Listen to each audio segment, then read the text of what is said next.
Me invitaron como novio y querían que trabajara gratis de niñero para ganarme a la familia. Nunca me consideré una persona antisocial, pero tampoco soy de esos que disfrutan las reuniones familiares enormes donde nadie se escucha y todos opinan.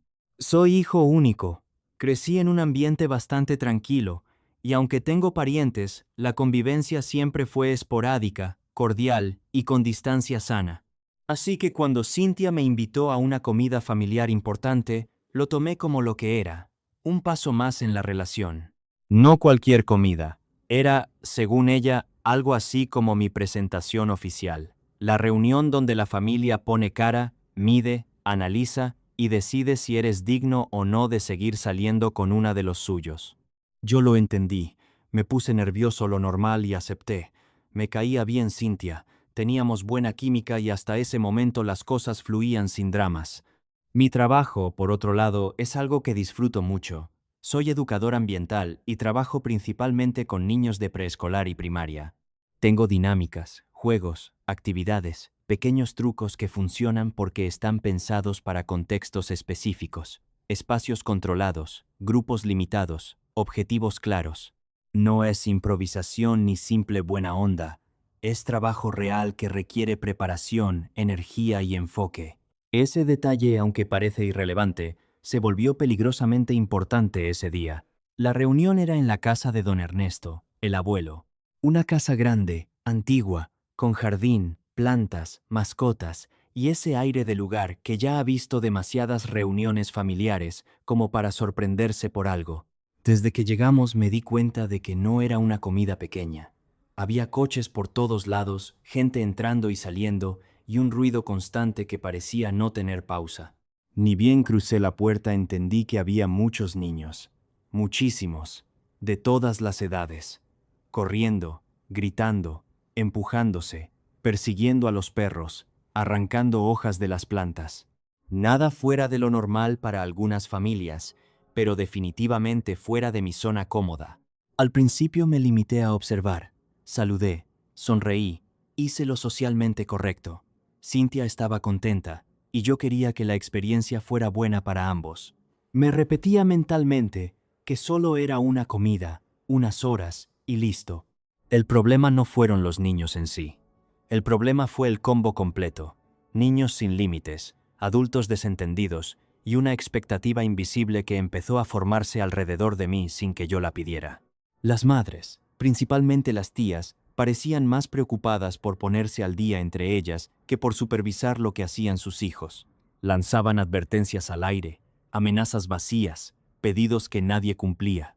Mientras tanto, los muebles sufrían, las plantas eran víctimas colaterales y las mascotas claramente estaban al borde de un ataque de nervios. Yo trataba de mantenerme al margen. No era mi casa, no eran mis hijos, no era mi problema, o al menos eso pensaba. Hasta que alguien, no recuerdo quién exactamente, comentó algo sobre que yo trabajaba con niños. Cynthia, sin mala intención, reforzó la idea mencionando que yo era muy bueno manejando grupos infantiles. Y ahí fue cuando todo cambió. De repente, varias miradas se dirigieron hacia mí, primero curiosas, luego expectantes, después directamente interesadas. La energía en el ambiente cambió sutilmente, como cuando alguien detecta una solución fácil a un problema que no quiere resolver. Empezaron los comentarios disfrazados de halagos. Que qué padre mi trabajo, que qué bonito que alguien tenga tanta paciencia, que ojalá todos supieran tratar con niños así.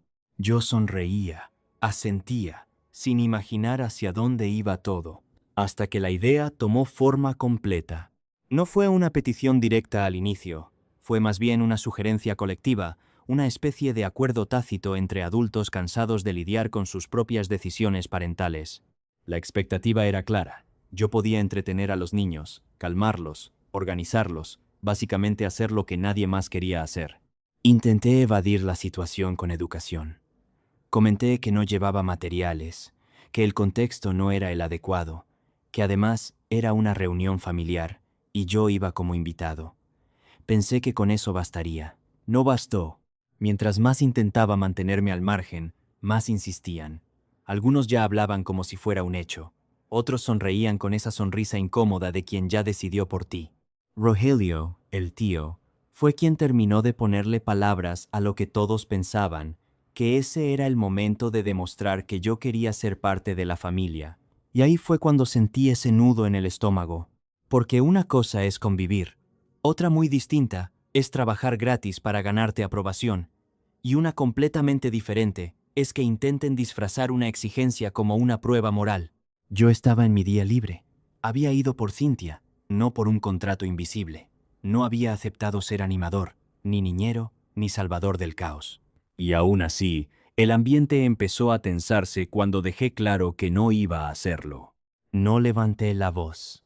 No fui grosero.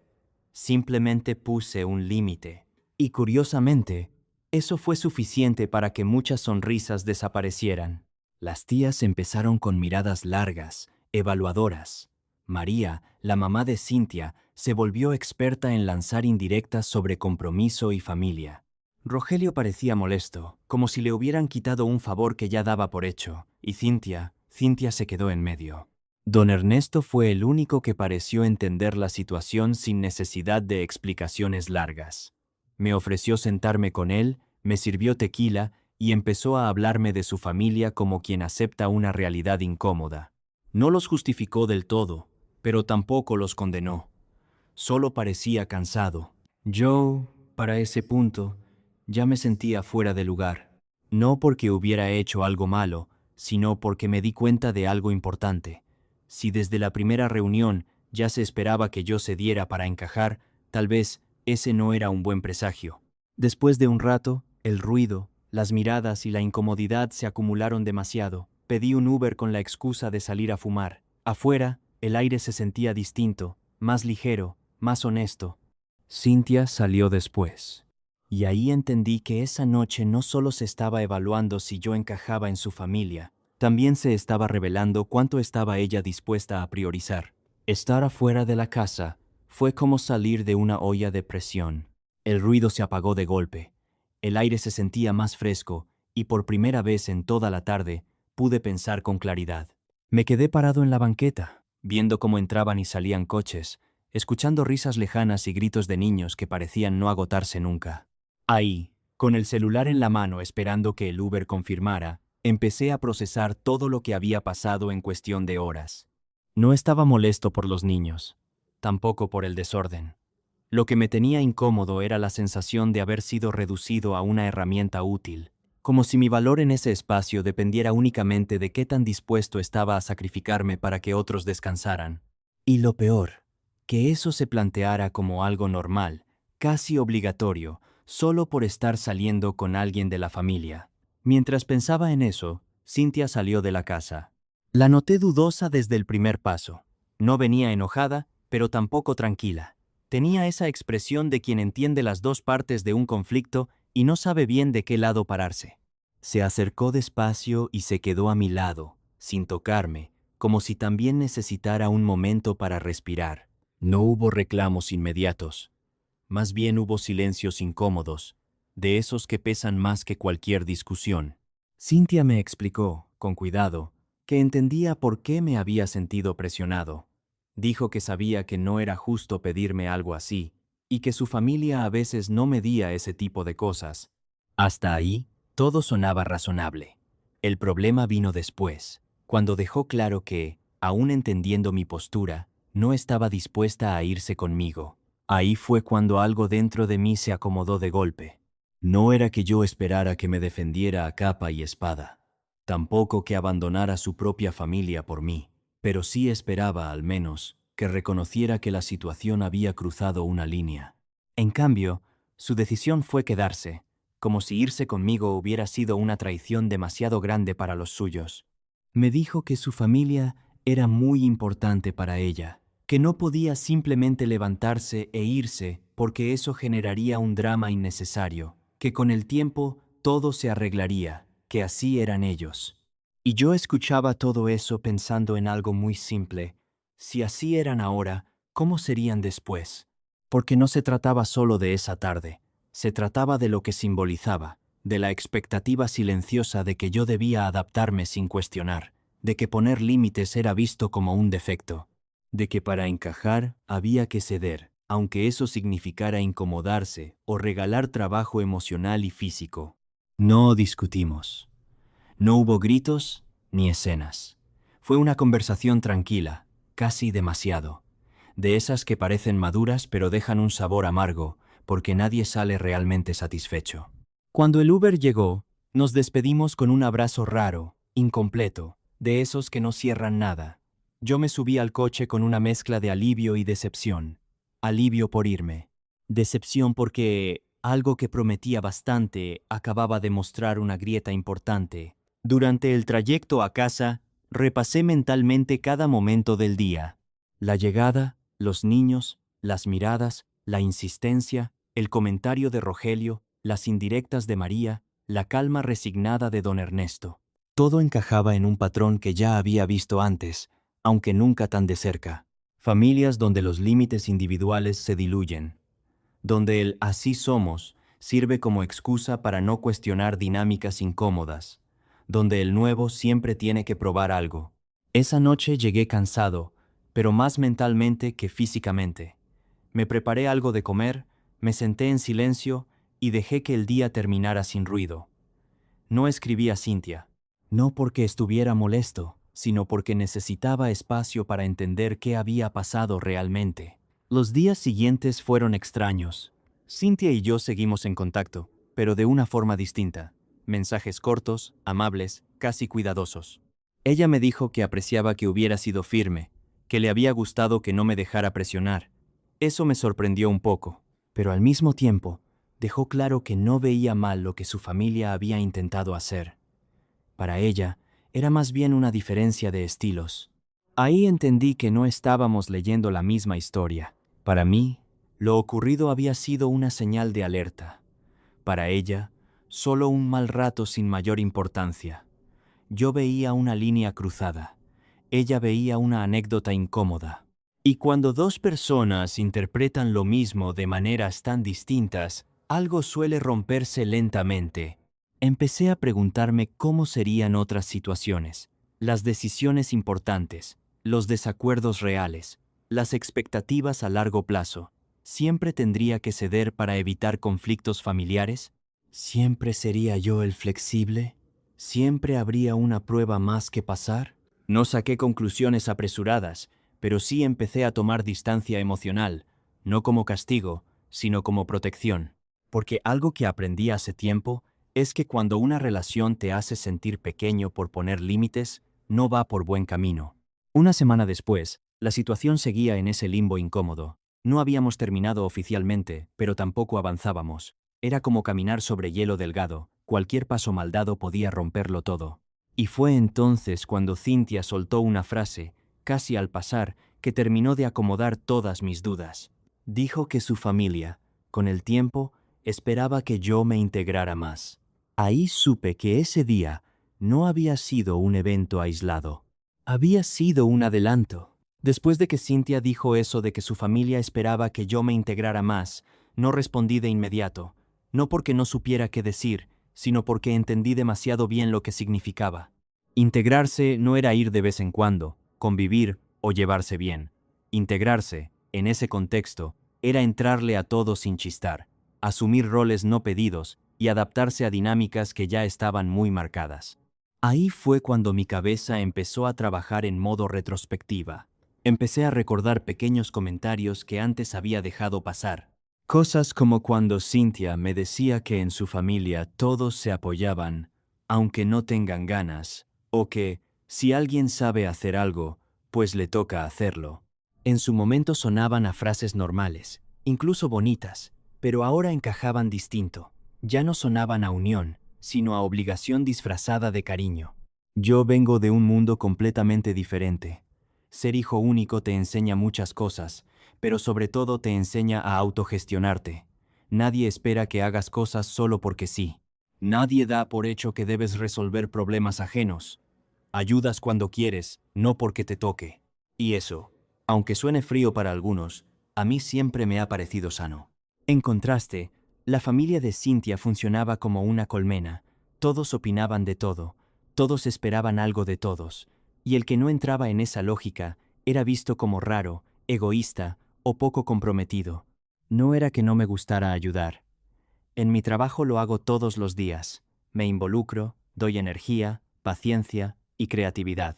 Justamente por eso sé distinguir muy bien cuándo estoy trabajando y cuándo estoy descansando. Y esa línea para mí no es negociable. Durante esa semana, seguimos escribiéndonos. Cintia intentaba mantener las cosas ligeras. Me mandaba memes, me preguntaba cómo estaba mi día, me contaba chismes familiares como si nada hubiera pasado. Pero yo ya no estaba en el mismo canal. Cada mensaje lo leía con esa nueva información en la cabeza. En algún punto, me contó que varias tías habían preguntado por mí, que decían que yo parecía buena persona, pero un poco especial. Esa palabra me hizo ruido. Especial casi nunca significa especial. Generalmente significa difícil de encajar. También me dijo que su mamá, María, había comentado que yo tenía potencial, pero que necesitaba soltarse más, ser menos rígido. Traducido al idioma real, dejar de poner límites. Ahí fue cuando entendí que, sin proponérselo, Cintia me estaba adelantando el guión de mi futuro si seguíamos juntos. Comentarios constantes, expectativas silenciosas, ajustes que siempre iban a venir de mi lado. No se lo reclamé, no hice un drama, simplemente empecé a observar. Observé cómo hablaba de su familia con una mezcla de cariño y resignación, cómo justificaba actitudes incómodas con el típico «así son», cómo evitaba el conflicto incluso cuando algo claramente no estaba bien. Y entendí que no era mala persona, al contrario, pero también entendí que no estaba lista para cuestionar nada de eso. Un día quedamos de vernos para tomar un café, solo nosotros. Fue tranquilo, casi bonito. Reímos, hablamos de cosas ligeras, recordamos por qué nos habíamos empezado a gustar. Por un momento pensé que tal vez estaba exagerando, pero inevitablemente salió el tema. Cintia dijo que le gustaría que, si volvíamos a ir a una reunión familiar, yo estuviera más abierto, que no me lo tomara tan a pecho, que al final todos querían caerme bien, que nadie lo hizo con mala intención. Yo escuché todo con calma, pero dentro de mí ya estaba clara la respuesta. Le expliqué que no me molestaba convivir, ni apoyar, ni interactuar con su familia. Lo que me molestaba era que se diera por hecho que debía hacerlo, y además, sin preguntarme, que una cosa es elegir ayudar y otra muy distinta es ser asignado a una tarea solo porque sirvo para eso. También le dije algo que no había dicho en voz alta hasta ese momento, que lo que más me incomodó no fue la insistencia de su familia, sino la sensación de que yo estaba solo en esa situación. Que nadie dijo, ya déjenlo, que nadie pensó en si yo quería o no. Cintia se quedó callada un momento. No se enojó, no se puso a la defensiva, pero tampoco estuvo de acuerdo.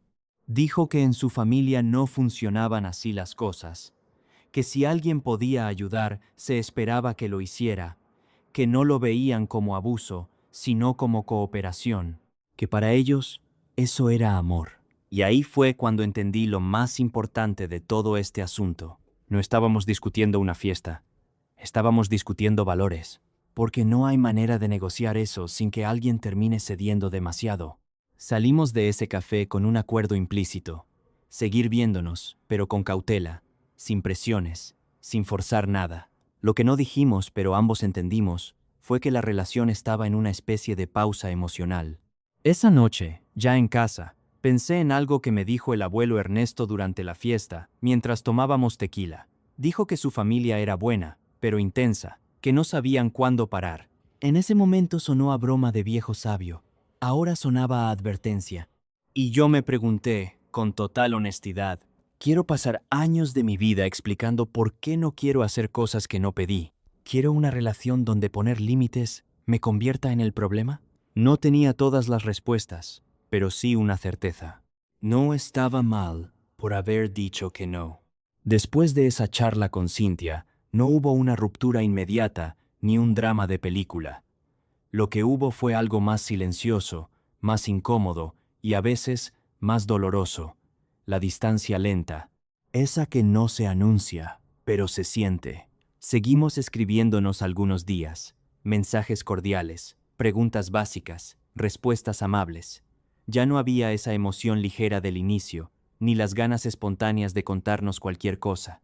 Era como si ambos estuviéramos probando qué tanto podíamos seguir sin tocarnos el tema de fondo. Y, spoiler, no se puede. Un viernes por la noche, Cynthia me escribió para decirme que habría otra reunión familiar el domingo. No era una invitación directa, era más bien una prueba. Me dijo que no era nada grande, solo una comida, y que no había niños esta vez. Lo leí varias veces antes de responder. No sentí enojo, tampoco emoción, sentí claridad. Le contesté que no iba a poder ir, que ese fin de semana tenía planes personales y que prefería descansar. No inventé excusas elaboradas, no di explicaciones de más, simplemente dije que no. La respuesta tardó horas. Cuando llegó, fue educada pero fría. Me dijo que entendía, aunque se notaba que no le gustaba, y ahí terminó la conversación. Ese domingo, mientras yo estaba en mi casa, leyendo y preparando material para la semana siguiente, pensé en lo diferente que me sentía respecto a la primera reunión. Esta vez no había ansiedad, ni culpa, ni esa sensación de deber algo. Había tranquilidad.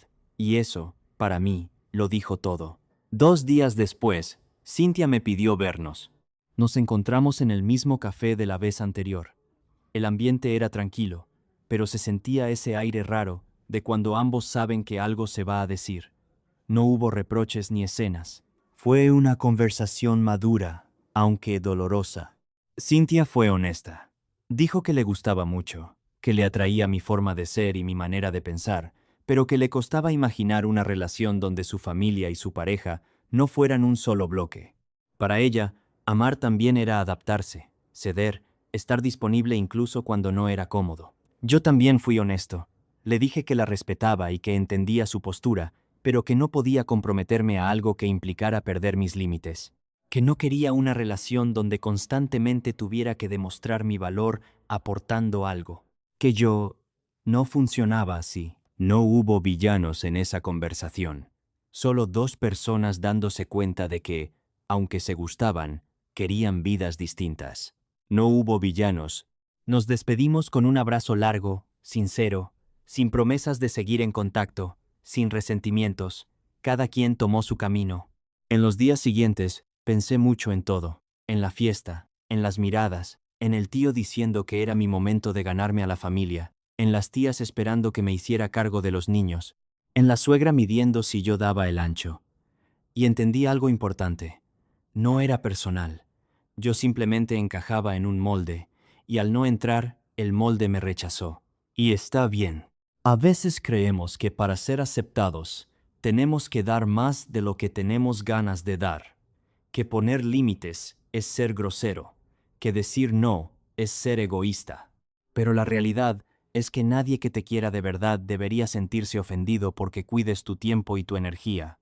Yo no fui a esa fiesta como educador ambiental, fui como invitado, como pareja, como persona, y querer que trabajara gratis para ganarme un lugar no era integración, era condición. No odio a Cynthia ni a su familia, simplemente entendí que ese no era mi espacio, que yo necesito relaciones donde el cariño no venga con factura, donde el descanso se respete, y donde decir no, no te convierta en el malo de la historia. Así que no me siento culero, me siento congruente. ¿Tú habrías cedido para caerle bien a la familia? ¿O también habrías preferido quedarte solo antes que trabajar gratis por aceptación? Si llegaste hasta aquí, suscríbete, dale like y comparte. Nos ayudarías muchísimo. Nos vemos en el siguiente. Chismecito Anónimo.